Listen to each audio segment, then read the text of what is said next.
Welcome to our Nation State Dialogue series. राष्ट्र राज्य संवाद श्रृंखला में आपका स्वागत है. I'm Dr. Geeta Kochar, moderator for today's discussion. Today, it's our pleasure to have with us Dr. Rohan Mukherjee. He's an assistant professor of political science at Yale-NUS College and also associated with Lee Kuan Yew School of Public Policy. He received his doctorate from Princeton University and was a Stanton Nuclear Security Fellow at MIT and a non-resident visiting fellow at the United Nations University. He works and is currently focusing on behavior of rising powers, seeking great power status. So very warm welcome to you in our Nation State Dialogue series. Let me begin by asking you a little brief about your ongoing research work and the multiple issues we face in the changing world order that you focus in your research. Sure, thank you. Thank you very much for having me on this discussion. It's lovely to be here. So with regard to my own research, I work on 2 or 3 different areas. The first one is, as you mentioned, rising powers and international order. In particular, looking at how throughout history, at least the last 200 years, rising powers have often sought status or symbolic equality with existing great powers. And so I have a book currently under review, which looks at 3 or actually 4 historical cases, or 3 historical cases and 1 contemporary case. I first look at the United States as a rising power in the 19th century, and I look at how they desired status equality with the European great powers and what they did in the international order to achieve that or to pursue that. Similarly, I look at Japan in the early 20th century between the 2 world wars as another case. And finally, I look at India in the early Cold War. And in each case, I look at how these 3 countries interact with key institutions, particularly in the domain of international security, in the international order. And finally, I have a case on China and the contemporary liberal international order. So that's sort of the layout of the book. And aside from that, I also looked a little bit at multilateralism as an area of focus, particularly, where, in a sense, where rising power ambitions and the international order intersect. Is multilateralism. The institutions is really where these discussions play out in some sense. So that's the first thing. The second thing is more looking at Asian and Indo-Pacific security. So I've done a lot of work on India-Japan relations, the role of ASEAN in the Indo-Pacific, US-China competition in this region, especially since I moved to Singapore to teach at Yale-NUS about 5 years ago. My focus has expanded more to consider what's going on within the region, as opposed to just looking at it from the outside, let's say from the US or from India. And then finally, I study Indian foreign policy, different aspects of Indian foreign and security policy. So strategic thought, particularly in terms of how different Indian leaders and elites have thought about the world and India's place in it, going back to independence. I do some work on nuclear history, India's nuclear decision-making, particularly in the 1960s and 70s. And then a fair amount of work on contemporary policy issues. So that's sort of the whole gamut of things that I work on. Yeah, so I'll go back to the Indo-Pacific and India thing later, but let's talk about China, because that's also one of the focus areas that we're looking at. And when we talk about China, I mean, there's obviously the talk that it is challenging the great power status of the United States. But considering the present challenges, how do you see the rise of China and the various disruptions in the world order? Yeah, I mean, it's obviously evident that, we've all come to understand that China is rising, has been rising for a while now, and in some accounts it is a risen power, right? It has already joined the ranks of the great powers, and it has become a peer competitor of the United States. So in that sense, it's obviously part of our consciousness in a big way. In terms of the disruptions to the world order, I guess the first part is the challenges, present challenges, as you mentioned. I think some of the challenges that there are in US-China relations are particularly to do with regional hegemony in Asia. So I think China's goal in many ways seems to be, it's very hard to know what the Chinese leadership wants at any given moment, but broadly speaking, those who are experts in this area, and I'm not one of them, but I read a lot of their work, it seems to be that China, at the very least, wants to maintain some sort of regional hegemony in Asia, and which means, of course, securing its core vital interests with regard to Taiwan, Tibet, and so on. And of course, the US, which has been the predominant power in the region since the end of the Second World War, naturally is unwilling to cede that position. So in some sense, that is the fundamental tension of what's happening here. The US has many allies in the region which would rather see the US stay rather than China become the preeminent power. If you think of Japan, South Korea, Philippines, other actors. So clearly this is the core sort of bilateral dynamic and challenge. But China has its own challenges. I think that maintaining domestic legitimacy for the CCP, the leadership in China, is, I think, paramount in terms of their priorities. And it's not always clear that they are very successful in doing that, or rather it takes a lot of effort and cost for them to maintain that domestic legitimacy, given that it is not an electoral system, which means that their legitimacy is tied to performance, right? And so if they fail to perform in any particular aspect, it reflects poorly on their own legitimacy, which is, I think, a major concern for them. And I think it also locks them into certain policy positions with regard to other countries that are not productive. I think China does a lot of things for domestic reasons that we think of it as poor strategy, but really the audience is domestic, right? It's not us, it's not international in some sense. There are also, I think, concerns about China, the massive environmental costs of China's rise. I think China's, in a sense, still a very coal-heavy economy. It's still very vulnerable to climate change in many ways, and also a contributor to the problem of climate change in many ways. And so, what are the environmental costs? A lot of people have worked on sort of looking at the domestic fragilities in China, so especially Professor Susan Shirk's work on China as she calls it a fragile superpower. So there are lots of internal contradictions within China that may spill over into other domains. And finally, I think regional reactions to China's rise, we've seen this particularly in the last 2 years, where because of the pandemic, during the pandemic, China has sort of struck out in many different directions in an almost overambitious way. If you think about what happened in Hong Kong, if you think about increased incursions into the waters of other countries in the South China Sea, or around the Senkaku Islands near Japan, or in the airspace of Taiwan, or the economic coercion of Australia over issues at the World Health Organization, or even the border issues with India, it seems that they have spread themselves extremely thin. And many countries are reacting negatively to China's behavior in this regard. So really, at this point, the game is China's to lose, because if you want to be thinking long-term and strategically, you should present the best. The peaceful rise was actually a great idea. It made sense to create prosperity and in a sense, a benign phase for all of Asia so that everyone could sign on to the Chinese project. Now it seems much more challenging for China to do that because everyone has sort of turned against them in a major way. Of course, there are many countries that support China as well in some regard. I think Cambodia comes up as a major one in Southeast Asia that has signed on pretty wholeheartedly to this project of Chinese hegemony in Asia. North Korea is another country that comes to mind. But by and large, countries are extremely skeptical and wary of what's happening right now. And China has played it not very well in that regard. No, some of the things you rightly pointed out, that China was a risen power just before the pandemics. We were not just talking about the rising power. And also the fact that there are environmental costs and everything for which many of the countries are uniting together.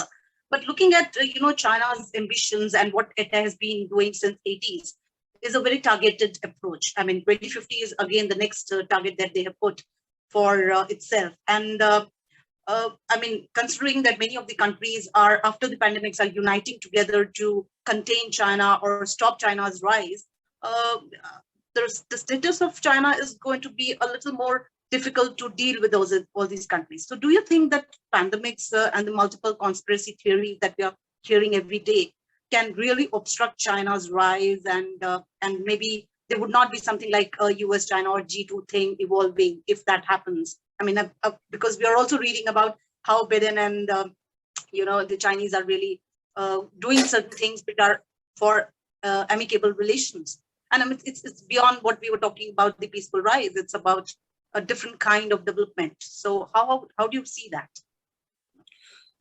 Yeah, certainly these conspiracy theories are, I think they would stop being conspiracy theories if the Chinese regime was more transparent about and actually showed a good faith attempt to investigate the origins of the virus. It is remarkable that until now, we don't have an account of how this virus emerged, right? A reliable account. Whereas in past pandemics, by this point, it seems that we would have at least had a picture of how a virus came about and how it jumped into the human population. No one is suggesting that this was an intentional act at all. I think that one has to just simply think about, even if it is a sort of animal to human transmission, one has to zero in on where and how that happened so that we can prevent it from happening again. And I think in that regard, more transparency would only help China, because if you think about major moments in the world where there was a lack of transparency on the part of an important country, as important as China, I think of something like the Iraq War and the intelligence failures that led up to the Iraq War. The US continues to pay the cost in terms of legitimacy and credibility for what happened back then in 2003, right? In a sense, again, the lack of transparency and the lack of proper information and intelligence, which later on turned out to be false and wrong, in a sense. So it affects the long-term credibility of a major power like the United States. So it certainly affects the credibility of a country like China. And so it would be in their interest to actually be more transparent about this whole thing and aid in international sort of fact-finding mission. It remains to be seen. I mean, it is not, in my experience, it is not part of the sort of political DNA in China to do this.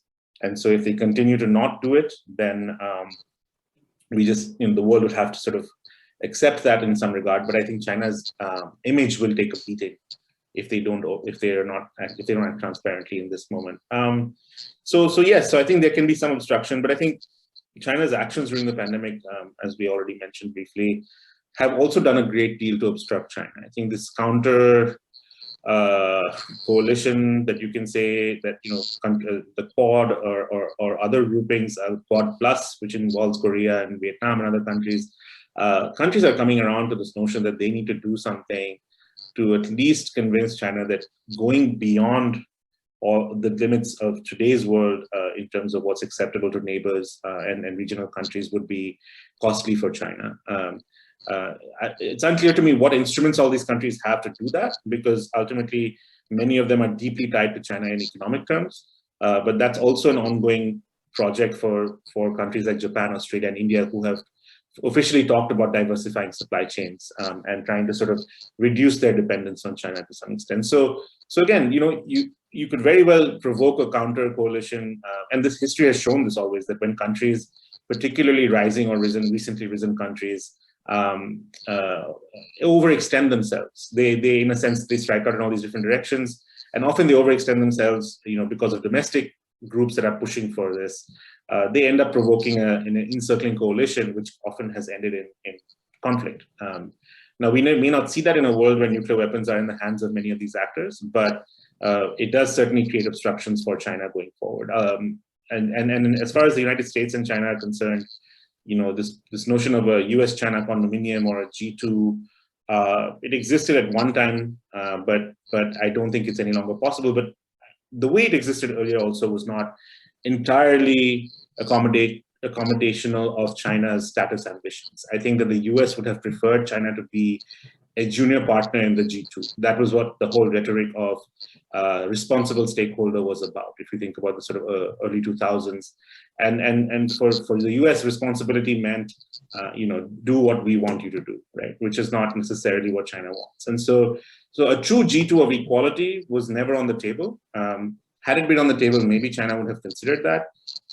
But given how far things have gone today, and given the sort of, even under a Biden administration, the amount of animosity that exists between the US and China, it's very hard to imagine that there could possibly be an accommodation between these two countries in the near future. It would take some major, if a pandemic couldn't do it, I don't know what could do it. So, yeah. Yeah, I mean, we've been talking about, other things, that US was the supporter and promoter of China's rise. And I mean, the whole globalization was really beneficial to China's rise. And now, I mean, from what you're saying from 2000, where they were thinking about G2, even if it's a, junior partner, but at least some kind of a collision or an understanding between the US and China. And now what we're seeing is a completely, adversarial relationship. So, I mean, I really don't know how that is going to go. But I mean, looking at other multiple powers, which are also rising, I mean, we were really talking about BRICS, but of course, I mean, even before the pandemics happened, there was stagnation of the, Brazil's economic growth. The South Africans were not really doing well. So, I mean, and added to that, now we have pandemics. So all these are going to really challenge or stagnate the growth of others, rising powers. So how do you assess India's role in the world power now? I mean, I'm just moving to India as the main, player in this region and also at the global level. And especially when India is really talking about, stressing on a multipolar world. So how do you see that is going to really change the scenario or the international system? Yeah, I mean, that's a great question. I mean, it's really very early still, I think, to figure out the impact of the pandemic on India. Particularly, I mean, who knows? There may be I really hope not, but countries are preparing for a third wave, which again means that there will be further costs for countries to pay on this front. So I think the primary dimension on which one has to think about this at least is economic for the near future, which is that the tremendous cost, already we've seen that the budget is planning to increase expenditure in public health, which frankly, should have been done a long time ago, but this is a massive wake-up call. And so the government is pouring more money into the health sector.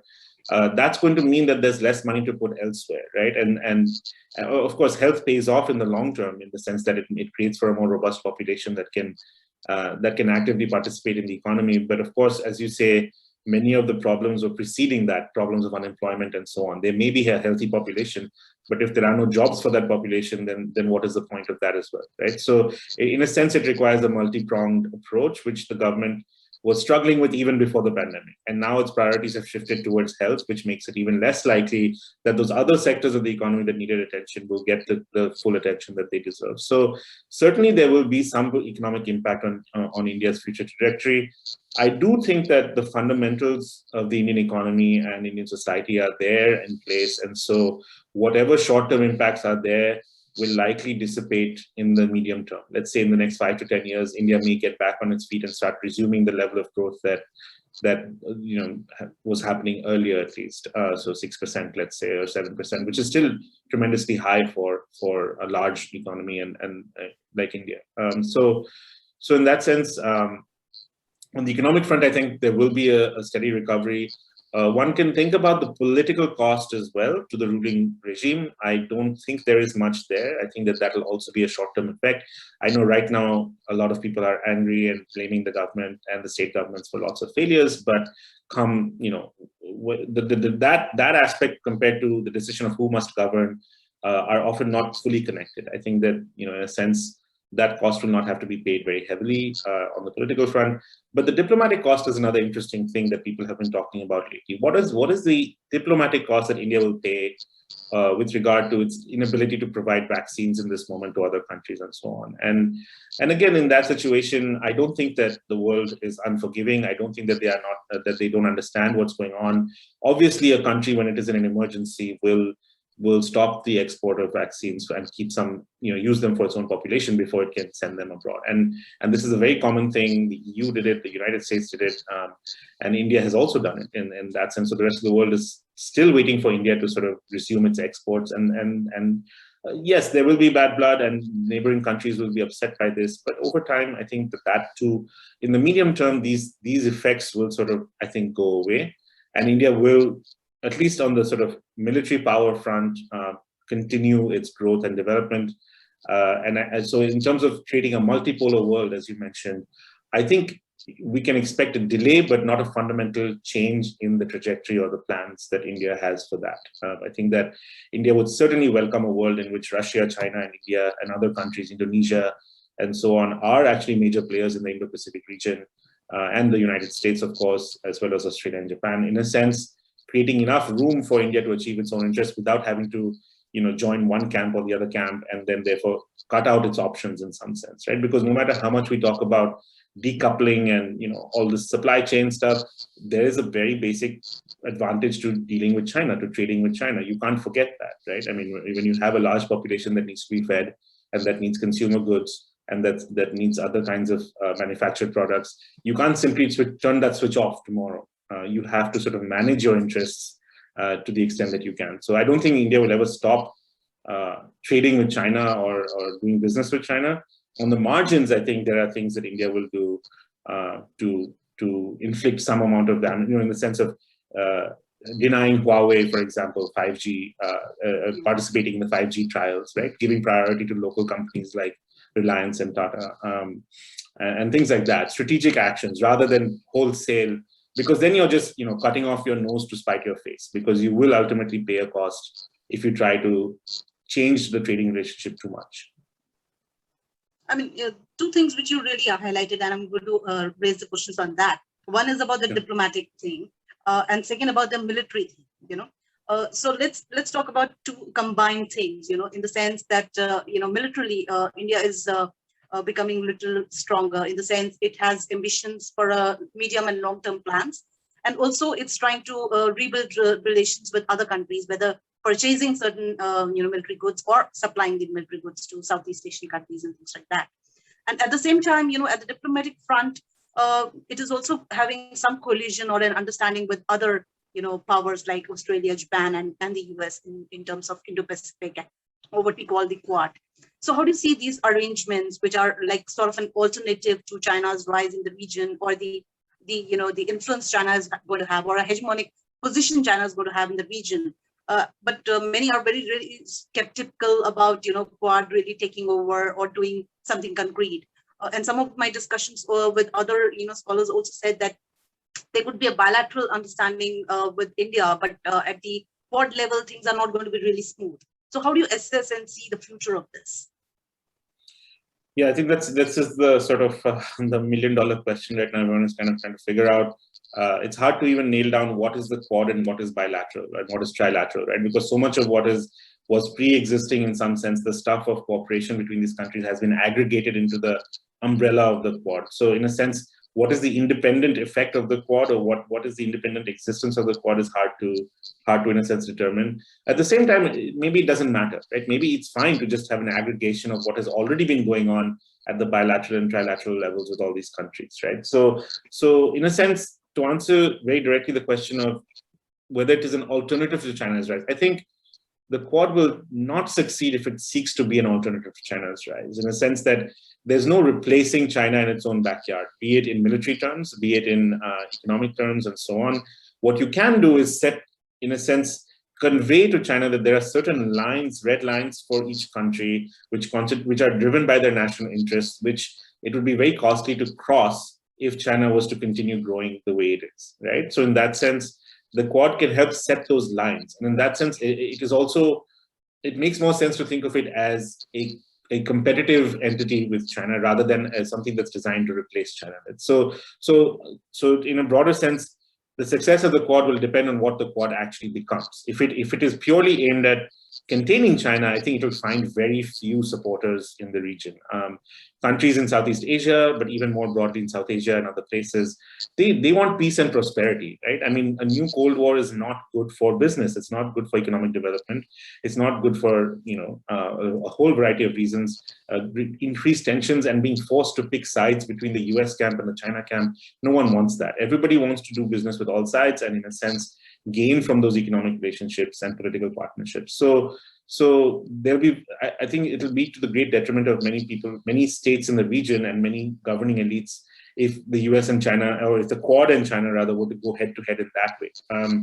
However, if the Quad competes with China, it's a different story. I think if they compete with China to produce a better version of the liberal international order that the US has been leading so far, that a version of the liberal order that is truly free and open, then the Quad can really bring on other countries and convince them that this is the way to go in some sense. And so far the liberal international order has been quite dominated by the United States and its allies. And I think in a way that has to change for the Quad to actually offer countries in the region something meaningful. I think to countries such as India and Japan that have been waiting for a long time and trying to become permanent members of the UN Security Council, countries such as Indonesia that have, for a very long time anchored both economically and militarily the power of ASEAN and other organizations in the region, they need to be given their due. It has to be a system in which these countries can actually see a future for themselves as regional leaders or even as global leaders in the case of, say, India and Japan. But when sort of leadership positions in international institutions, if you think about even outside the realm of security, if you think about the World Bank or the IMF, the World Bank has never had a non-American head. The IMF has never had a non-European head, right? The ADB has never had a non-Japanese head. So when you've got to lock in on all these sort of important positions that go to the US and its friends, it's very hard to say that the international order is truly open and free. And so in a sense, the Quad can do that. It can reinvent the order in a way that makes it more open and free, and perhaps even eventually convinces China that it is in China's own interest to sort of join this order in an open and free fashion, right? What was attempted with China in the WTO in the early 2000s can be done in a more, if you were to genuinely give China a stake in the system, could be done in a better way now. And I think in some sense, the RCEP is an attempt by ASEAN countries to do that, the Regional Comprehensive Economic Partnership. Of course, India didn't sign it because it has its own concerns about China at the moment. But if you're thinking 10, 20, 30 years down the line, countries in the region need to be able to see a future that is peaceful and prosperous instead of one that is conflicted. So the Quad has a major role to play in that, as does China. I mean, no one is letting China off the hook here. I think much of this also depends on how China will behave going forward. And that's a much harder thing to predict because one has to know Chinese domestic politics well to understand how China will behave in the future.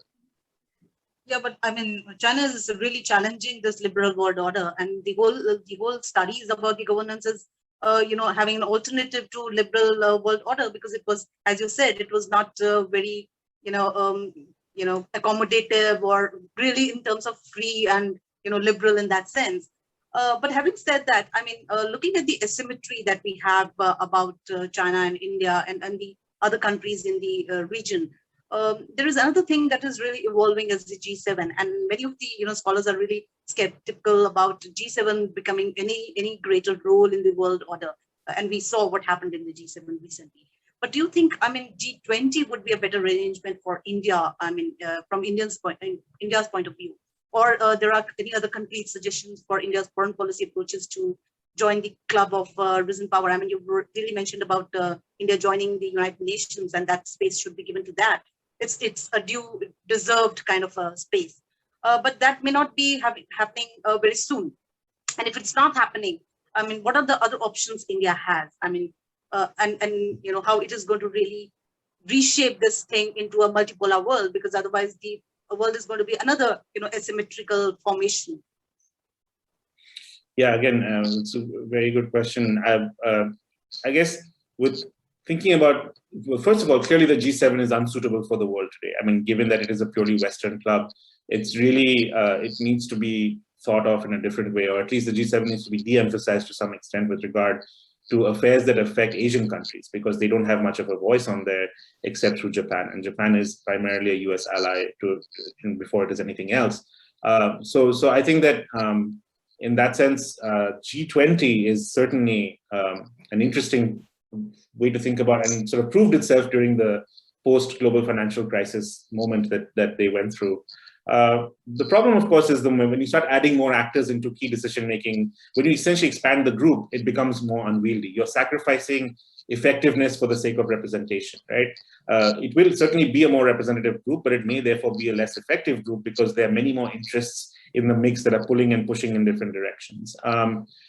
Having said that, maybe that's the best way to proceed, right? In a sense, giving countries a stake in the system and making them feel like they are ultimately in charge of their own destinies, as opposed to going along with a Western vision or a Chinese vision of world order might be the best way to proceed. So in that sense, from India's perspective, I think India does need to demonstrate to the world that it is able to, in a sense, act responsibly in the international order. Now, that doesn't mean responsibility in terms of what the US thinks when it was thinking about China. It certainly doesn't mean responsible to a Chinese conception of a sort of hierarchical international order or something like that.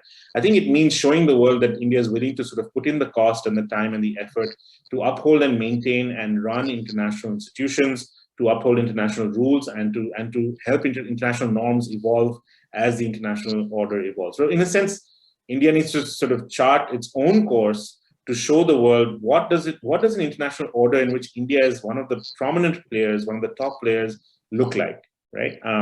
And so far, India has not done that. India has taken much more an approach of being critical of what exists, but India has not offered its own vision of what that world should look like. And I think there, the government and intellectuals and scholars and policy think tanks can do a lot more to think about maybe something as simple as producing a set of white papers on what India's positions are on various things, such as sovereignty, humanitarian intervention, climate change. What is the unique Indian contribution to how we should think about these issues? Because if you don't do that, you will always be condemned to follow the ideational contributions of other people, right? So in that sense, the West has done a great job over the last 70 years of articulating a very clear set of principles as to how an international order should be run. China is working on it. I think that there are some principles in China's mind. Again, it's a question of whether you believe them or not, right? India has to do the same thing. If India wants to genuinely be a pole or a vital actor on the international stage, India has to have its own set of ideas that it can sell to other countries and say, look, if we are in charge, this is how things will run. And so far that hasn't happened. But I think that's an area in which a lot of work can be done. It's a very fertile area, and I think the intellectual power is there, the financial resources are there. India just needs to, channel itself in that direction. Yeah, I mean, very well said, in the sense that India always acting as a defensive power, or acting on critical issues and talking about it rather than really engaging its intellectuals and mind into how the rule of law should be, what kind of design it wants. What is the vision of the new world order that it wants to see, and what role does it want to play in that? I mean, these are the pertinent questions India really needs to answer, and I'm sure we can continue on this discussion for a long. But with the paucity of time, it was really great pleasure talking to you and listening to you. Hope we'll continue our interactions, and thank you very much to our viewers. Please keep watching and our program and keep learning. Namaste.